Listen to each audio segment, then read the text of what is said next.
Good afternoon. This is Briefing with the Chief. I'm your host, Patrick Jordan on KJDB.com. That is KJ Radio. You can catch me every Wednesday at 5 p.m. Eastern Standard Time. That's 2 p.m. Pacific Standard Time if you're a West Coast listener. Now, you can find me on the KJDB.com, or you go to their Rumble page, their Facebook page, or their Twitter feed. And if you can't watch the show, we're on YouTube now, too. So you can get us on KJDB YouTube. Haven't been kicked off yet. Now we're there, I think, 3 months there now. So you can catch us there as well. But if you can't watch on any of those platforms, you can go to KJDB.com, download the KJDB app, and listen to the radio show live. You can also go to KJDB.com, Briefing with the Chief. You just find the show and host tab and find the show, Briefing with the Chief. Click on that. And at the bottom of that page, you'll find all of the audio versions of my show. And I think I'm coming up next week will actually be, I think, 2 years for me doing the show. So we're coming on an anniversary, and now this show, I will admit, I am recording because on Wednesday, the day before Thanksgiving, when the show airs, I'll be serving turkey to the homeless folks down at the Los Angeles Mission. I don't know if we got there. We go. We got www.losangelesmission.org, and we do a turkey dinner the day before Thanksgiving. All the trimmings, a little bit of music, for all the folks that in and around the Los Angeles Mission, right smack dab in the middle of Skid Row. And they got like 8,000 homeless just down that area alone. They got a couple of missions down there. They got the Union Russia Mission, and they got the Fred Jordan Mission, and of course the Los Angeles Mission, which has been in business for about 88 years. Now, the Los Angeles Mission does not get any money from government because, they make the sign of the cross there. They got they got a religious theme to their curriculum, but they do wraparound services with cognitive behavioral therapy programs to get people off the streets and reintegrate them back into society. And I go down there. I volunteer every year to serve turkey. I am on their board. And so I'll be looking forward to this. So that's why we are recording the show today. So before I forget, happy Thanksgiving to everybody. I hope everybody has a great day. Now, today we're gonna go back and we're going to talk to Romy Gaskey. We're going to bring him back and we're going to talk to him about what's going on in his race for the House seat, a House seat in the state of Michigan. So he's running for the legislature in the state of Michigan. And we got a whole bunch of stuff we're going to talk to him about. And, I see him as he's the young Republican. He's the next generation. And us old guys, we got to pass off the baton to the younger generation. And he represents that in the state of Michigan. So I'm always happy to have him on the show. But before we do that, I want to talk about an issue that has been bothering me. In fact, I might actually do a full show on it, but I want to do a little teaser just to get you guys to think about what is going on in a lot of our blue cities and blue states under these progressive policies when it comes to the protection of women. Now, back in 2002 in California, we had a law that was repealed. It was loitering with intent to commit prostitution. It was Assembly Bill 357 by State Senator Scott Wiener, who said, cops harass everybody. We can't have this. We got to get rid of it. But in reality, that section, loitering with intent to commit prostitution, allowed street police officers, somebody in uniform, to stop somebody who was clearly engaged in prostitution and take them off the streets. And at the time, there was a big controversy because a lot of the groups that helped with the women who had been exploited and sexually trafficked stated clearly and unequivocally that sometimes the only way out of the life is the intervention of a police officer taking you off the street. And they ignored it. The state senator, he ignored it. He doesn't care. He's running for Nancy Pelosi's seat, but he doesn't care. And Gavin Newsom signed it. And what we've had has been an explosion of prostitution in California, and they've done similar things around the country. So let's roll with the first video. It's called The Blade, is what I called it. It's prostitution in LA, just to give you an idea what I'm talking about. One of the undercover officers identified a juvenile on social media who's planning to meet up with him for sex. They're hoping to arrange a pickup for that girl. They have a possible juvenile detained. She agreed to meet them at this corner, at this intersection. She told him how she's going to be dressed, and sure enough, they see her walking up, matching the description, and it turns out she's 14. The girl is temporarily handcuffed, but she's not being arrested. This is what the squad calls a juvie rescue operation. After 2020, you see such an influx of women. It's a lot of money out here. These gang members notice that if you have one girl, you can easily make $1,200 a day, easily. And the females are very reluctant to turn them in. But as this crisis has grown, the officers say that the resources to fight it have not kept up. Now, this story was Yeah, so that it was actually the New York Times Magazine who did that expose. She was the reporter was working on that for 2 years. But what happened after 2020 is we have a strip in LA called the Blade. It's actually Figueroa. It's a long street that runs through dead center through LA. But we also have another one that runs through some county areas, Long Beach Boulevard. And we've had an explosion of visible prostitution on those boulevards since that law was repealed. As people like me warned, because I was doing conservative commentary at the time on radio platforms, they said this is a mistake. We're going to see greater exploitation of women. And what bothers me is we keep the Democrats and everybody keeps talking about the exploitation of women with Epstein. And I get it. Let's put all those people in prison. But we have a crisis going on in our nation, particularly in our blue states and our blue cities, with women and girls being exploited. And the progressives don't seem to care. They don't seem to care. In fact, they're the ones that are repealing the laws that were used to protect women. And let me give you another example. It's not just happening in LA. We got a story from Oakland. Let's roll with that video. Earlier this year, Governor Gavin Newsom signed into law SB 357, which was authored by Senator Scott Wiener. The goal of this bill is to stop police from arresting people from loitering for the purpose of prostitution. This is only making it easier for pimps to sell women in California's roughest neighborhoods, and we're already seeing the negative effects. Here on East 15th Street in Oakland, we can see a mother walking her children down the neighborhood past prostitutes waiting to get picked up and mention that they're wearing bathing suits or topless shirts in a neighborhood that kids are playing in and living in. I mean, we can't really do much towards them. She says this type of behavior has become normal on East 15th. She worries for her 2 young kids. I'm scared for them to see them in that appropriate clothes, asking me questions appropriate, and not having an answer to them. The sex workers are so comfortable in the San Antonio neighborhood, they have no problem standing behind our interview, waiting for Johns. I mean, they don't mind whoever is there. They're careless nowadays. How does that make you feel? More and more families will begin to experience this in California in their very own neighborhood because of SB 357, which again was authored by Senator Scott Wiener and signed into law by Governor Newsom, as well as everyone who voted yes on this. Here is a list of every assembly member who voted yes on this bill, as well as every senator who voted yes on this bill. Yeah, so unfortunately, I'm glad they got the picture of Scott Wiener up there so you can see him. So this is a little older report, but very quickly after that law was repealed, you saw an explosion of street prostitution.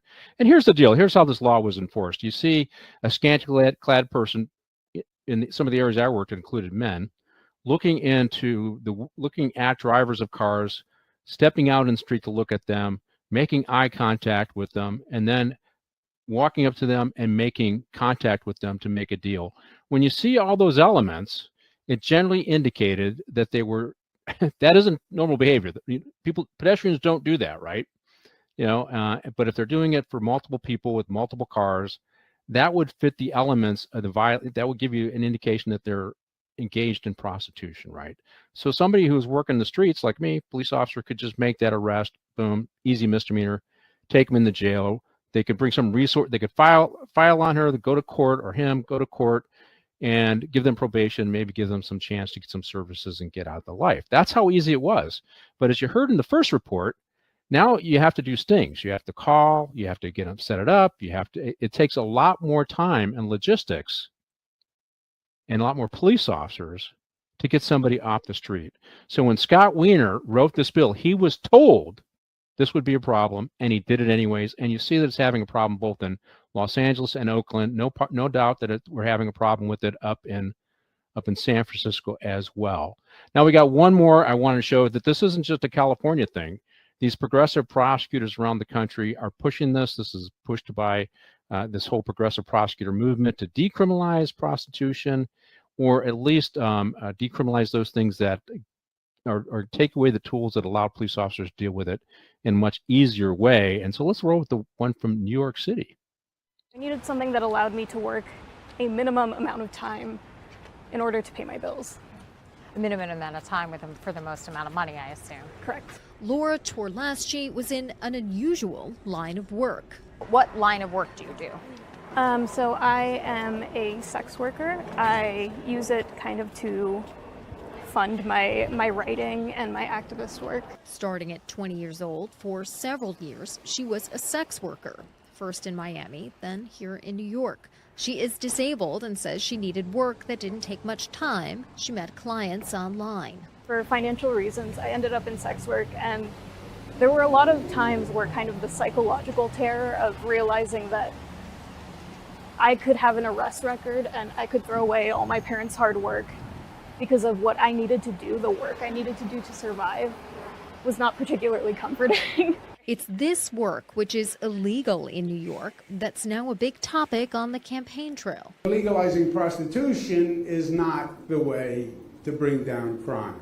I'm not going to leave this city to someone that wants legalized prostitutions on our streets. Because leading Democratic candidate for mayor, Zohran Mamdani, has supported legislation in Albany that would decriminalize sex work here in New York. What I would tell these critics, and they include Mayor Adams and Andrew Cuomo, is to look at what the policies that have been pursued over the last few years have actually left us with. In reality, there has been a dramatic shift in how the city treats sex workers in the last decade. According to data New York One obtained through the state Freedom of Information law from the NYPD, arrests for prostitution-related offenses by the NYPD have fallen drastically in the past 10 years, from thousands a year in 2014 to just 302 last year as of early December. Both the Manhattan Yeah, so let's think about what I've already said. So you saw that drop from 3,000 to 300. So you're talking like a 90% drop in enforcement over time. Each time that you had an enforcement operation, you had an opportunity to get a sex worker off the street. Now the progressives will say, "Oh, you're just punishing them for violating the law, for just supporting themselves," because of course they lead with the woman, "Oh, I'm just doing it part-time for my activism." Well, that ain't the story for everybody.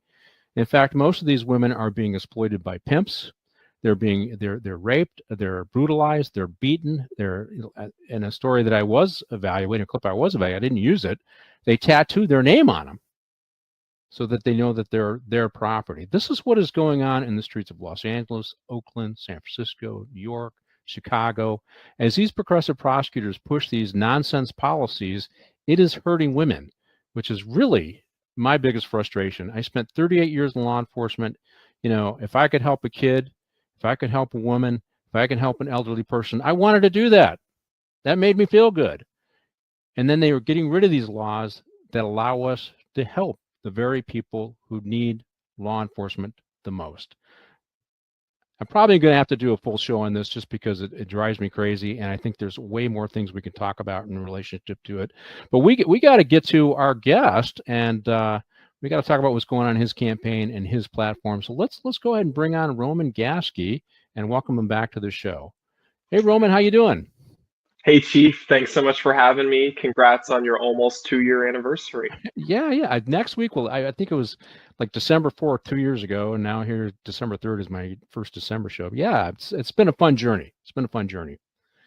So you heard the lead segment. You're a law and order candidate. You get a chance to get in the state house in Michigan. How would you address this? How do you see the problem? How would you look at ways to address this? Well, the first way, I guess, it's interesting the way you phrase that, because you say, how do we address this? I'm sure we still have problems. We definitely have problems with sex trafficking in Michigan, but in terms of, open prostitution on the streets, that's not as much of a problem. To my understanding, it was a bigger problem in Detroit in the 80s and the 90s, and it's been cleaned up. What I would say is I would mainly take a do no harm approach, as in don't do the harm that California has done or New York is considering doing. And it really is, in my opinion, as simple as decriminalization leads to victimization. I think with some people, they think, well, you're criminalizing these people. You're not having compassion for these women. These women are in very difficult circumstances. But the reality is, as you've brought up, if you decriminalize it, there is no check against pimps, because you can't have the police come into contact with the woman. Sure, sex trafficking is still illegal, but as you know, it's much harder to make a sex trafficking arrest than it is to make a pimp arrest, especially if the woman is saying, I'm not being trafficked. So that's the problem, number one. Number two, people might say, well, sex work is it's a victimless crime because if both people consent, why are we prosecuting anyone? Well, it's like that woman in the news interview talked about. There are children around that are seeing this behavior. There's also the broken windows theory of policing in general, which I'm sure you're very familiar with, which says if you let these little offenses go, it creates a psychological effect that leads to more crime in general. So I think it's also a problem for that reason. And then to that woman in New York, I really don't know what to say to her because she thinks that the biggest threat to her life, meeting up with random men, is getting a misdemeanor arrest. The biggest threat to your life is one of those men murdering you. Yeah. Like I'm sure you could give me the statistics on how often when there's a prostitution related meetup, how much higher the murder rate is. Wasn't it stereotypical in the 70s for dead females to be prostitutes and no one to care? I mean, it's just a total lack of awareness. And to your point, even if she were to get picked up for a misdemeanor arrest, I highly doubt it would be enforced. At worst, she would go through some deferred program. So it's confusing to me how someone can be in a situation where they just have no awareness of the risks that they're undertaking. Yeah, and it's interesting. When I was working the streets where we had a lot of prostitution, at times you were the only one protecting them from the very threat, the chance, because some of them were a little out there, right? You're the one protecting them. It's amazing, and can't even talk to them unless you got a full team and you've done an investigation. And I think we're going backwards. I mean, hell, I got into law enforcement. I needed a job, but hey, protecting women and children and grandma and dogs and cats, hey, that all made me feel good. Now they're taking away the laws that allowed me to do it, which I think is just absolutely crazy. But hey, welcome back to the show. Folks, you can find Roman at the www.roman4rep, that's F-O-R, roman4rep.com, his website, and check out all of his platforms that he has on there currently.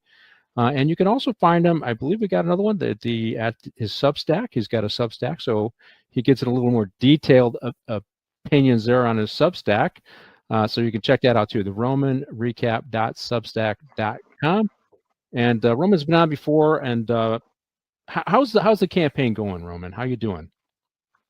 The campaign is going well. So I'm running in the 54th district in Oakland County, Michigan, which includes Orion, a little bit of Oakland Township, most of Auburn Hills, and most of the Bloomfield area. So I grew up in the Orion area, so I have a close affinity for the district. But the campaign's going well. We're meeting voters. We just did a precinct delegate drive trying to get people involved in the party, because really this isn't just about me. Even if I get into office, I'm trying to run a grassroots campaign. And for us to achieve the goals that we want to achieve, I know that it's a team effort. I'll be one of 110 legislators. I can't do everything on my own. So I've been so gratified by how many people knowing me for the first time, especially as a young person, are inspired by what I'm willing to say and willing to join the movement. Yeah, and I led with, hey, we got a young guy, young Republican. Those old guys got to hand off the baton, right? And for Congress, you're middle-aged. You're not even old. yeah, I know. Well, I interviewed a guy running for sheriff. He's 31, and he talked about generational change and the need for generational change. And I think there's a lot of lessons that can be learned in history, and there's some good ideas that brew up from the younger generation and different expectations. But ultimately, governance is governance. It's about accountability and competency is the way I see it. But as I do want to talk a little about your youth. How you've been received? I know you're doing door knocks and all this other stuff. How is that going when they see you, a fresh-faced, I'll say kid, because to me you're a kid, but I know you're an adult. But how's that going? How are you being received? Well, there's three groups. I mean, the most common group is, no one says anything about it. I just give my pitch and they just Yeah. listen to me as if I'm anyone else. Then the second most common is people who are really excited by it because people like the idea of new blood and I'm uncorrupted, as they say. I just graduated college, so no one's gotten to me yet. So there are people excited about that. And then there are people who are, a little bit skeptical, say, how can you understand my concerns? And to those people, I would say, number one, I'm trying to listen to older people. I'm talking to lots of state legislators, people on my campaign staff. I'm trying to learn from people of all ages and from the wisdom of my elders. And I'll also say, I'm focused on the economic concerns that hurt young people and people who are struggling because I want to prevent socialism from taking over. You've brought up the idea of generational change. I don't want to scare people with this idea that I'm only for young people. I am for everyone. It is the socialists who want to essentially confiscate wealth from the top and redistribute it by force and break the capitalist engine that runs our society. I understand that young people have real economic problems and we need to address them. Just telling them, oh, you need to work harder is frankly not going to cut it, in my opinion. But that doesn't mean that socialism is the answer. And so my fear, and one of the biggest reasons why I'm running, is that if the Republican Party can't level with young people and level with people facing these cost pressures and promote market-based solution, that people will adopt socialism. A lot of my Republican friends think someone like AOC would get destroyed in a general election. Maybe she would. I think she would more so on social issues than economic issues, though, and I think we need to have that conversation. Yeah, I think the other thing, I'm glad you're leaning into your youth because I think you have to. I saw that you did an event with Turning Point USA. I think that's the right thing to do. But I also, it's like Turning Point Action. USA is the college. Action is the legally. It's different. But I appreciate it. Thanks for correcting me. But here's the thing: you didn't just land on Earth without influences from a mom, a dad, grandma, grandpa, uncles, and aunts and uncles and everybody. Yeah, you have a breadth of knowledge based upon the multiple generations that are in your own family and can speak to issues for people generationally. So I'm glad that. One, you're speaking to the older folks and talking about that because they have that fear if you look at what's going on. But let's get into, first of all, I want folks to, here's Roman's his webpage, just the front webpage. I just want to make sure you go there. It's a romanforrep.com, www.romanforrep.com. Now he's got an intro YouTube thing or video that we're not going to play here, but I want you to go there and play it because it gives a pretty good recap of Roman and where he's coming from, and he's got some pretty good, interesting stuff on the platform. But before we get into that, we have to talk about something that's pretty newsworthy in the state of Michigan and nationally, and also we'll give Roman a chance to talk about his support for law enforcement and what he would do. And this is the Dearborn Hollywood terror plot, and let's go ahead and roll with the video on that, Amanda. As the FBI continues its investigation, neighbors there are obviously on edge. No one thinks that something like this is going to happen where they live. Yeah, let's head out to Amaya Koznicki with more on their reaction to this developing investigation. Hey there, Maya. It's a very similar story here on Middle Point Street. This home was searched by FBI and Michigan State Police for hours. The community concerned for their safety and just confused how this could happen where they live. This is scary. It is. This is something I would watch on TV that would not be in Dearborn. The presence of FBI authorities and police troopers is not something Dearborn residents like Carol Perrin see every day. I just never thought anything like this would be going on. Law enforcement officials were in Dearborn Friday conducting searches at multiple homes. Basically I heard sirens and I was hearing like the cops saying this is the FBI. Like, come out. Community is really low-key, really quiet, so you wouldn't expect it from here. But Dearborn wasn't the only city FBI authorities were spotted in. According to Inkster Mayor Byron Nolan, whatever was discovered in the Dearborn homes led officials to a storage facility in Inkster. It's just the reality of where we're at in the world right now. Luckily, thus far, no one's been injured or hurt, so I'm grateful for that. So we just have to keep moving forward and protect our residents. This comes after FBI Director Kash Patel announced on social media that the FBI thwarted a potential terrorist attack and arrested multiple people in Michigan who were allegedly plotting a violent attack over Halloween weekend. It frightens me that the FBI Director of the whole country is making a report on Dearborn right around the block from my house. Governor Gretchen Whitmer also took to social media to share that she has been briefed on the situation and that she is grateful for the swift action of the FBI and Michigan State Police protecting Michiganders. State Police and the FBI will actually do their job. Now, we did reach out to the city of Dearborn for comment, but they referred us to the city of Dearborn's police department's social media post that said there is no threat to the public at this time.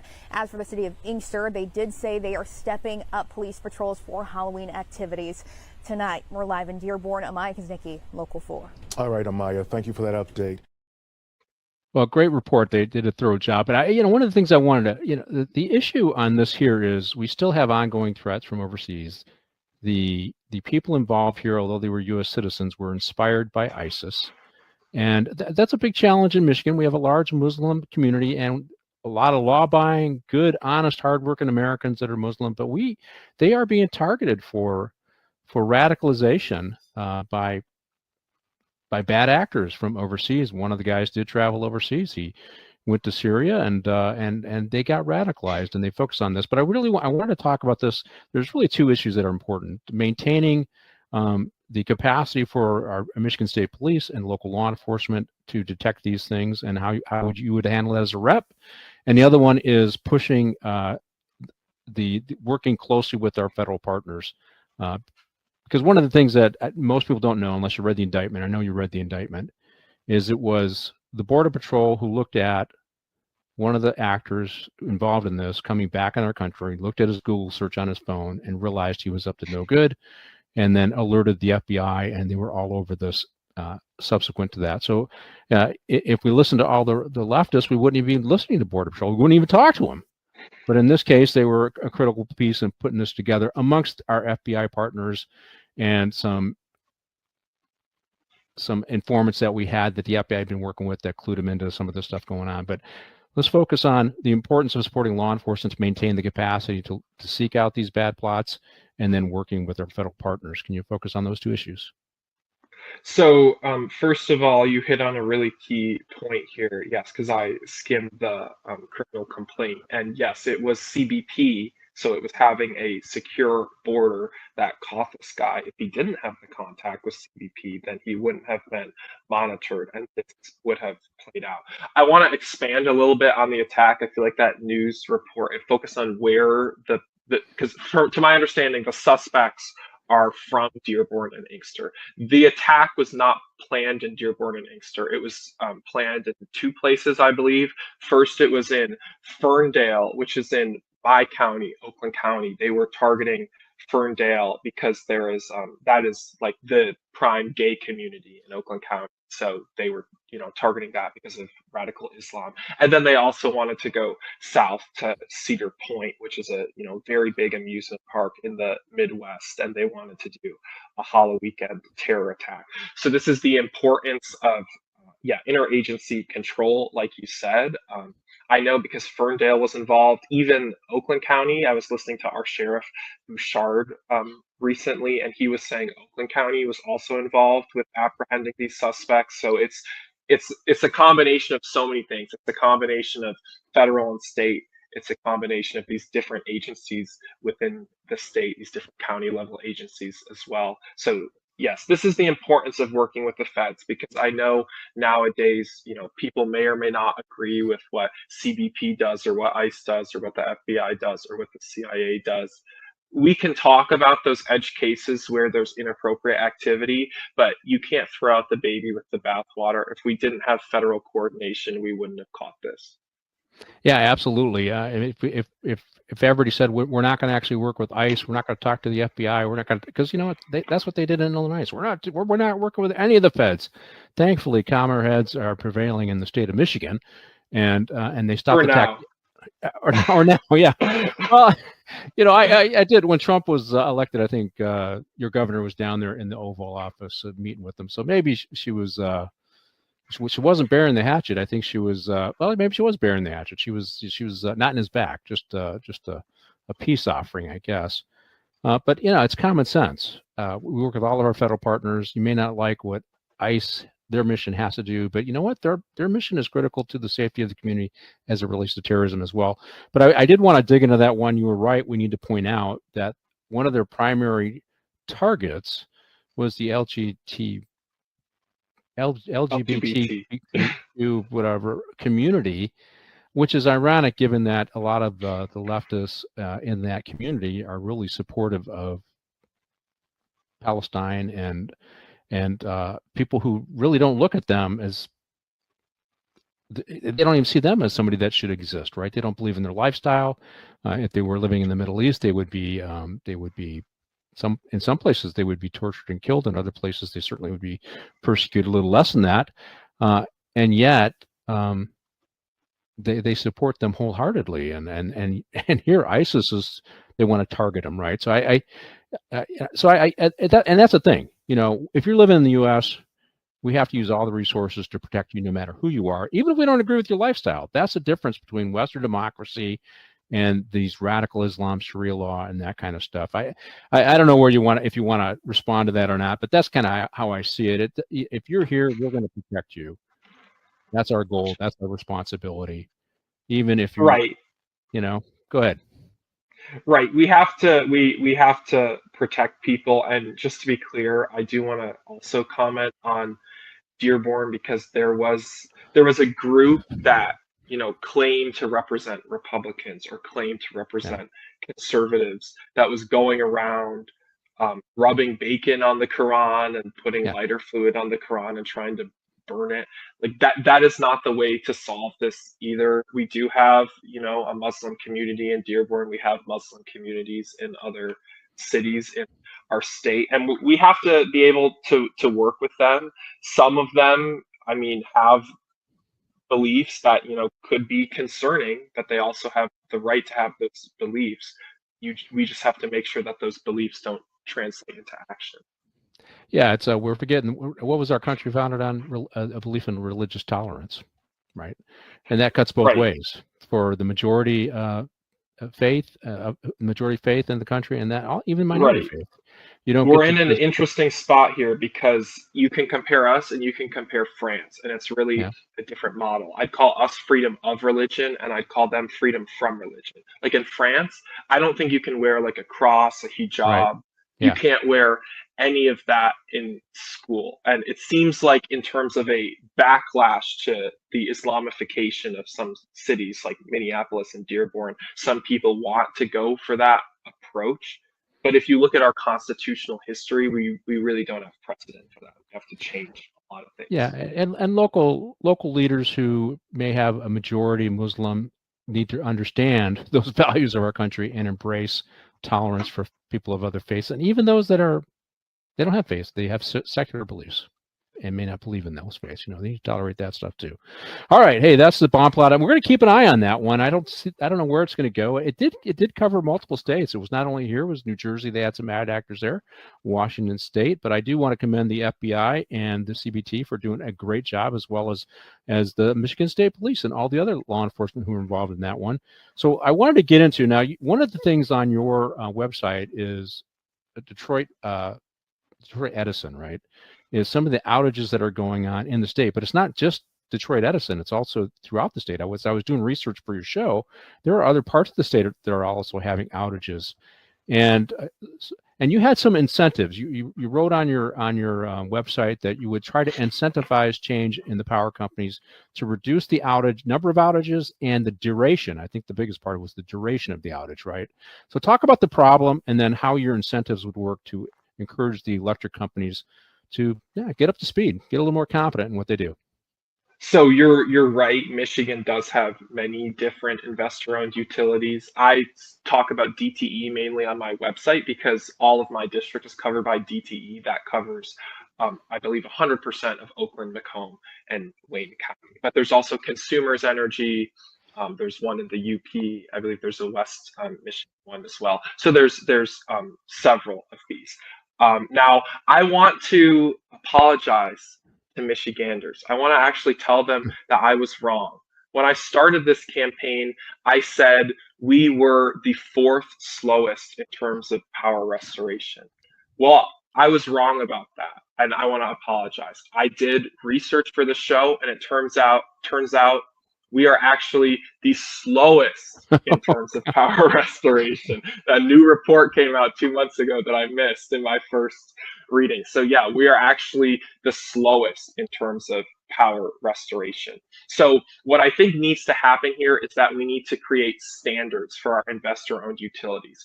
Some people say to me, why do you allow these investor-owned utilities to exist? Why don't you just have it be completely competitive and you don't have these local monopolies?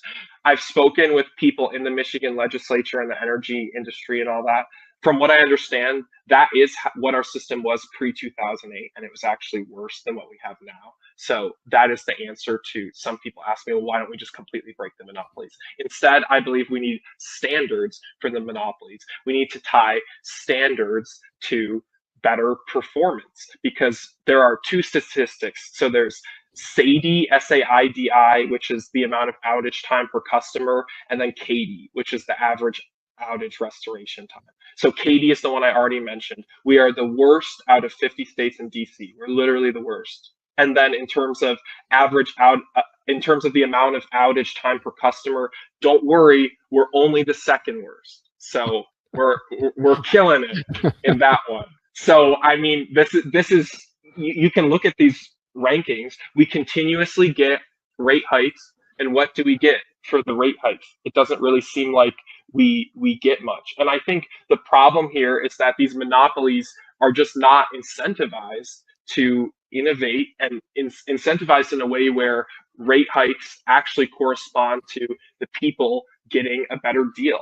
I have no problem with investor-owned utilities making money. The way I would set up my plan is that, so we have something called return on equity, which is essentially how much profit you can make relative to your assets. That's capped at 9.5%. I would say if you're actually fixing the grid, if you're reducing the number of power outages that we have, if you're improving restoration time, you can make a bigger profit. That would be great. And that's the carrot. Then we have the stick. The stick is we're going to have these standards that you have to meet. And if you're not meeting these basic standards, then you're going to have to pay the people a rebate. That's the only way we're going to get competitive pressure in this area. So this policy is important for 2 reasons. First and foremost, it puts more competitive pressure on rate raises. It would make it, essentially such that if your rates are going up, you have to get better service for the rates. And so it controls the prices, number 1, and number 2, it really targets these outages, which hurt my area, Southeast Michigan. But Southeast Michigan, being honest, is probably the least impacted by these power outages, just in terms of extreme weather patterns. It's West Michigan and the UP that has the most. We had last year a notorious ice storm in northern Michigan, where I believe they were without power for 8 or 9 days. So it's just something needs to change, and I'm not taking the socialist approach. I want to work with these companies. In the socialist approach, they would just say, well, we're just gonna nationalize it. I don't want to do that. I want to work with DTE and work with investor-owned utilities so that their profits are correctly aligned with the incentives of the people. And that's my broader philosophy. If you were to boil down my philosophy to how we use policy, I would say I am pro-market. My concern is making sure that the incentives of the market align with the incentives of the common good. Yeah, what I'm hearing is, although it's regulatory, you're putting some regulation in place. That it's not granular, right? You're not saying, well, you must have this many trucks for this many, miles of wire so that you can respond in this amount of time. You're not doing that. You're just saying, I don't care how you do it. You can maximize your profits under this model, 9%, by doing it right, or you can lose money if you don't do it right. So you're putting the incentive. And if you exceed, you could get more than the 9%. Yeah, so I like that, because it is still regulatory, but it's not, you're not getting into the weeds, you're not getting the detail, which is what government wants to do. I want to control everything, right? Let them figure out how to solve the problem. Let them use innovation, knowledge, make investments, whatever it takes to get there. But yeah, that's good because all right, we got to remind people, Northern Michigan in January is cold. If you don't have power, that's a problem. So this is a health problem for seniors, people who don't have any other options. So this isn't just an inconvenience. I was without power for 2 weeks here, right? But I live in Southern California, and it's warm out. You can't die from exposure. I'm not going to die from exposure, right? I'm just going to be inconvenienced and mad, but I'm not going to die from the weather, right? So it was because of the fires. That's why we were out for such a long time. All right, let's it's understandable in a horrible event like that. Yeah, yes, it's just the lane where my house is at is right in kind of a tunnel coming out of the mountains, and so the wind blows a lot faster because as the wind goes up to the mountains, it gets funneled, and then it comes through the corridor that I'm in, which means you have higher winds, it's drier, and so the sensors just knock off the power where I'm at. I didn't know that. I probably would have bought somewhere else if I understood that. Now I got a solar panels that I can put up temporary to just get through the outage. Okay, let's get in. The next one you talked about was housing shortages, which is a big deal. That's a big deal here, and it's a big deal in Michigan. So when I say here, California, that's a big deal in a lot of our major cities and a lot of our bigger states. So let's roll with a video clip, and then we'll get your take on the housing shortages in Michigan. And national leaders are working together to get a handle on the housing crisis in Michigan.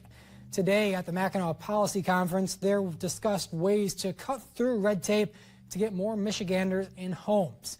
TV6's Dan Grunewald fills you in on the ideas they discussed. The housing shortage in Michigan is a complex issue. Michigan State Housing Development Authority CEO Amy Hovey says part of the problem is an aging population leading to fewer residents in each home. She says the housing crisis was worsened by pandemic trends, too. In addition, we have a beautiful state. And so lots of folks, especially during the pandemic, decided to buy a second home here, whether their primary home was here or their primary home is in another state. Leaders were eager to discuss solutions to the recognized problem. Grand Rapids Chamber Vice President of Government Affairs Josh Lunger says the regulatory process should be streamlined. Well, the harder the regulatory process, the more it's likely that it's just the big, well-established companies that can navigate that. If we really want to see more people throwing in and be able to benefit from this, we got to make it very easy to navigate and very much more certain. First Congressional District Representative Jack Bergman brought up novel solutions that could be used to address the shortage. He told a story of seeing concrete 3D printed homes on a recent trip to Texas. I was blown away by not only the level of technology involved in this, how cool it really looked, okay, how sustainable it was. It checked for me all the boxes. Our leaders are recognizing the complex nature of this issue and are putting forth new ideas to begin addressing it. Dan Grunewald, TV6 News, Mackinac Island. All right, great place, Mackinac Island. So hey, let's so you are looking at incentive. What's your program? How would you incentivize the building of homes and reducing the cost of housing in the state of Michigan and in the district you're running for? So housing is a really complex issue because there's lots of levers of power that the state could potentially use to influence the market, but pulling certain levers of power can drastically change local character and lead to outcomes where existing residents are very unhappy. So that's, I think, why housing has been an issue for so long. I think it's bubbling up just because it's gotten to such a crisis. I have on my website, if you look, the average mortgage payment as a percentage of your household income is 40%, which is the highest it's ever been. Even it's higher than pre-2008 housing bubble. That's how much people are spending on housing. That's even if you have mortgage. Rent has went up by even more than mortgages. So it's a serious problem. So the low-hanging fruit is regulatory and permitting reform. And in Michigan, Whitmer was against permitting reform, and then in her last State of the State address, she flipped in the speech, and all the Republicans stood up and clapped. So that's going to be bipartisan, and I support that. But it's not enough, in my opinion, because regulatory and permitting reform will cut costs, across the board for all housing, which is good, but it doesn't fix the fundamental problem of if builders and municipalities want to get the most money they can get, which is their right to do, they're going to want more luxury housing because you make a bigger profit on a luxury house. And as a municipality, the higher the assessable value, the higher the level of property tax. So there are several ways you could try to address this. The way I want to address it is by working with the municipalities. I want to say, okay, we will give a targeted tax incentive to the builders for affordable units, and we will give a backfill to the municipality. So let's say we set like a threshold of like, $350,000 property value. Let's say if a house is 200,000, then Lansing kicks in and fills in the property taxes that would be accrued from that additional 150,000 to make it worthwhile for the municipality. Now, this is in the weeds, so why am I getting so specific? Well, because there's a solution that sounds easier, but in my opinion is very dangerous. It is associated with the yes in my backyard movement, which I'd really call the yes in your backyard movement. And my Democrat opponent in this race is actually fully bought into this ideology. So she has started a organization called YIMBY Oakland County, yes in my backyard Oakland County, whose stated goal is to eliminate single family zoning. Period. So there can be no restrictions on duplexes, triplexes, accessory dwelling units. In my district in particular, Bloomfield is a beautiful, one of the wealthiest areas in the state. People move there because there's a specific aesthetic that would completely upend Bloomfield as we know it, let alone Orion and Auburn Hills, which are also fairly upscale. A lot of the people in my district are blessed. So we can't have this YIMBY. We can't eliminate single family zoning because that is going to change neighborhoods. Now, in terms of zoning, this isn't on my platform. I've heard in Texas, like the representative was talking about, they do micro zoning where it's like neighborhood level zoning instead of, local level zoning. That has community input. So I would be interested, potentially in exploring that.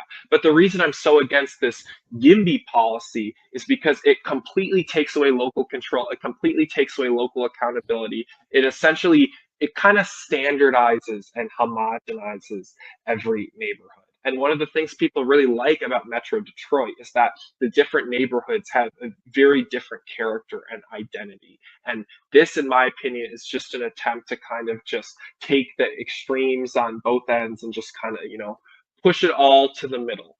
And I don't think that's what people want. No, it isn't. I mean, they've done that in California where they created, you could add, additional housing units, and they've loosened up the permitting process, and it's the yes in my neighborhood kind of crowd, and they target the state itself is targeting particular areas, meaning if an area resists, they sue. The state is suing them, right? So it isn't just that they passed the law; they're also using a hammer to force it, right? And they've empowered the developers that, hey, as long as you fit the state stuff, you can override all these local people and we'll support you, we'll sue, right? So yeah, I get where you're going. And what I like is the incentive though. So let me understand this. So if you incentivize the governments by, okay, if you allow a certain amount of, for lack of a better word, lower priced housing, we backfill with the property tax for 3 years, 5 years. How long does the property tax backfill for that home? Well, I can't give away everything, Patrick. Oh, negotiation. All right, I got it. So there would be an end to that, and but theoretically, I mean, it would depend on how the fund. It would depend on how the fund is structured. I think this is important, and ideally, a large portion of the funds that are spent on housing and urban development in Michigan could be redirected to this purpose instead of just doing Section 8 and subsidized housing. But I understand that, there's a lot of political stuff. So if it's a compromise and we have to start out with a timed backfill, that timed backfill is better than nothing. On the subsidizing of developers. So here's the trick they do out here in California is, okay, if you're going to build a townhouse and complex with 100 townhomes, you have to sell 10 at under market value, which means they then have to price the other 90 at over market value to cover it, right? It's the same thing as rent. It's the same thing as rent control. It's the exact same mechanism. Because it is, and so you're saying, hey, you know what? If you build some housing that is below market value, we will incentivize that with. Well, not even about below. It's not that it's below market value. The unit would be sold at its market value. It would just be a less expensive, less big unit. Like I think about Orion Township, for instance, which is where I live. Orion, we are building a ton new houses up and down M24. It's new neighborhoods everywhere. And, you know, people are excited. Of course, there's also people who are like, we don't want change. But other people are excited. But the comments I get from almost everyone is there's not a single neighborhood being built where the house is under $500,000. And I'm not saying, oh, we subsidize the builder for them to just arbitrarily lower the price. I'm saying, why don't we create a market which incentivizes just building a more modest home in the first place? Yeah, so you're saying if you're going to do a let's say like a 1,000 square foot house, a starter house, which people are allergic to building nowadays. Yeah, a certain number have to be, which is funny. If it's on a decent sized property, you can always add on. You know, there's a lot of things you can do with it. And the other thing about it, okay, so I'll give away a little bit. I'm getting a little older. I had no desire to take care of a big house when I found myself single and in need of a place to live, so I bought a townhome. And I'm happier than hell with it. So, so a lot of those folks who live in those neighborhoods, they might be ready to downsize, but still want to stay in their community. Hey, listen, we got 2 minutes left, Roman, and I wanted to ask you the most important question for the day, since it's going to air on the day before Thanksgiving. What are you thankful for in your life, and what is going on in the state of Michigan right now? What are you thankful for? I'd like to shout out the Genesee County Animal Shelter. That's the county with Flint. I recently rescued a dog. It was on September 30th. Benny, he's so cute. Someone abandoned him in a dog park. It really breaks my heart. And they were so good. We were able to adopt him the same day. It was like $40 total, and they gave us goodies. So really a good service where they're trying to just, you know, rehome pets in an area that's certainly not as, you know, financially upscale as my district. So I really appreciate that they're trying to rehome these animals, and they're also understanding the economic needs of the people in the neighborhoods that they serve. All right, so you're fighting for the dogs and cats. You and Trump, you know, you're fighting for the save the dogs. Curtis Sliwa. All right, hey, so you got about a minute left, Roman. Give your last pitch before we cut off the show and head into Thanksgiving. Well, hi, I'm Roman. I'm running for state representative in District 54, and I am running first and foremost on the cost of living. I believe our country and our state is facing a cost of living crisis, and the solution to that is not socialism, it's capitalism. It's specific smart solutions with capitalism, and that's why I am proposing specific plans to target costs when it comes to housing, healthcare, and energy. So if you want a politics which pushes past these culture wars, which pushes past unnecessary division and focuses on real economic delivery for Michiganders, then support me. Go to romanforrep.com and we'll get this campaign going. I'm ready to bring some energy to Lansing, and I'm ready to shake things up. I think it's overdue. All right, the young Republican in Michigan has returned. Roman, go to the www.romanforrep.com. Hey, Roman, thank you for joining us again, and happy Thanksgiving. Say happy Thanksgiving to all your family, okay? Happy Thanksgiving, everyone. All right, Amanda, we are done for the day, folks. Thank you for joining us. I hope you have a great Thanksgiving, and we will see you next Wednesday at the second anniversary of Briefing with the Chief. Second annual anniversary of Briefing with the Chief. All right, thank you, guys. Amanda, you can take it away.